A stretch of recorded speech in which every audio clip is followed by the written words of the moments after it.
हर इंसान की जिंदगी में कई तरह के समय आते हैं, लेकिन ये अटल सत्य है, हर किसी का एक दिन मरना तय है।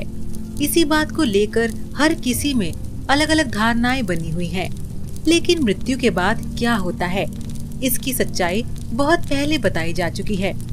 गरुड़ पुराण में मृत्यु के बाद क्या होता है, वो सारी बातें विस्तार रूप से बताई गई हैं, जो एक इंसान को जानना जरूरी है। आपसे हमारा अनुरोध है, इस वीडियो को आखिर तक जरूर देखें। स्वागत है दोस्तों आपका हमारे चैनल समय चक्र में। गरुड़ पुराण के अनुसार भगवान विष्णु ने अपने वाहन गरुड़ को मृत्यु से संबंधित अनेक गुप्त बातें बताई हैं। मृत्यु के बाद आत्मा यमलोक तक किस प्रकार जाती है, इसका विस्तृत वर्णन भी गरुड़ पुराण में किया गया है। आज हम आपको गरुड़ पुराण में लिखी कुछ ऐसी ही खास व रोचक बातें बता रहे हैं। गरुड़ पुराण के अनुसार जिस मनुष्य की मृत्यु होने वाली होती है, वह बोलना चाहता है लेकिन बोल नहीं पाता। अंत समय में उसकी सभी इंद्रियां, बोलने सुनने आदि की शक्ति नष्ट हो जाती है और वह हिलडुल भी नहीं पाता। उस समय दो यमदूत आते हैं। उस समय शरीर से अंगुष्ठ मात्र यानी अंगूठे के बराबर आत्मा निकलती है, जिसे यमदूत पकड़ लेते हैं। यमराज के दूत उस आत्मा को पकड़कर यमलोक ले जाते हैं, जैसे राजा के सैनिक अपराध करने वाले को पकड़ ले जाते हैं। उस जीवात्मा को रास्ते में थकने पर भी यमराज के दूत डराते हैं और उसे नरक में मिलने वाली दुखों के बारे में बार बार बताते हैं। यमदूतों की ऐसी भयानक बातें सुनकर आत्मा जोर जोर से रोने लगती है, किंतु यमदूत उस पर बिल्कुल भी दया नहीं करते।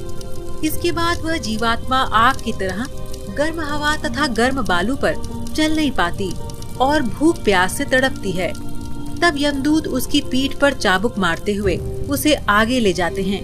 वह जीव जगह जगह गिरती है और बेहोश हो जाती है, फिर उठकर चलने लगती है।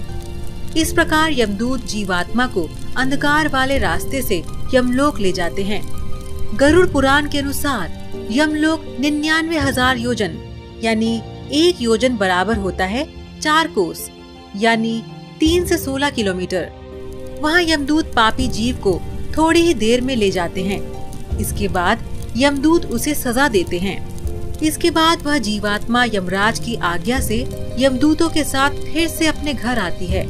घर आकर वह जीवात्मा अपने शरीर में पुनः प्रवेश करने की इच्छा करती है, लेकिन यमदूत के बंधन से वह मुक्त नहीं हो पाती और भूख प्यास के कारण रोती है।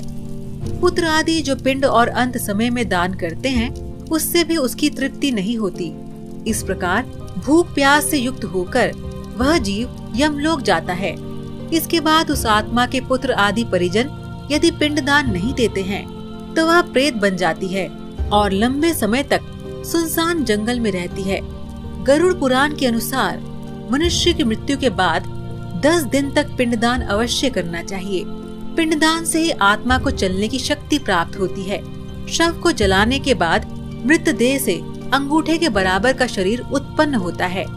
वहीं यमलोक के मार्ग में शुभ अशुभ फल को भोगता है। पहले दिन पिंडदान से मूर्धा यानी सिर, दूसरे दिन से गर्दन और कंधे, तीसरे दिन से हृदय, चौथे दिन के पिंड से पीठ, 5वें दिन से नाभि, छठे और 7वें दिन से कमर और नीचे का भाग, 8वें दिन से पैर, 9वें और 10वें दिन से भूख प्यास आदि उत्पन्न होती है।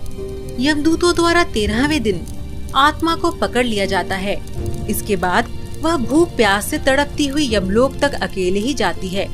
यमलोक तक पहुंचने का रास्ता बैतरणी नदी को छोड़कर 86,000 योजन है। 47 दिन तक लगातार चलकर आत्मा यमलोक पहुंचती है। तो इस प्रकार मार्ग से 16 पुरियों को पार कर जीव यमराज के पास पहुंचता है। तो दर्शकों, हम उम्मीद करते हैं कि आपको ये वीडियो पसंद आया होगा। जाने से पहले हमारे इस वीडियो को लाइक और शेयर करना ना भूलें और इसी तरह की और ज्ञानवर्धक वीडियोस देखने के लिए हमारे चैनल समय चक्र को सब्सक्राइब करना ना भूलें। धन्यवाद।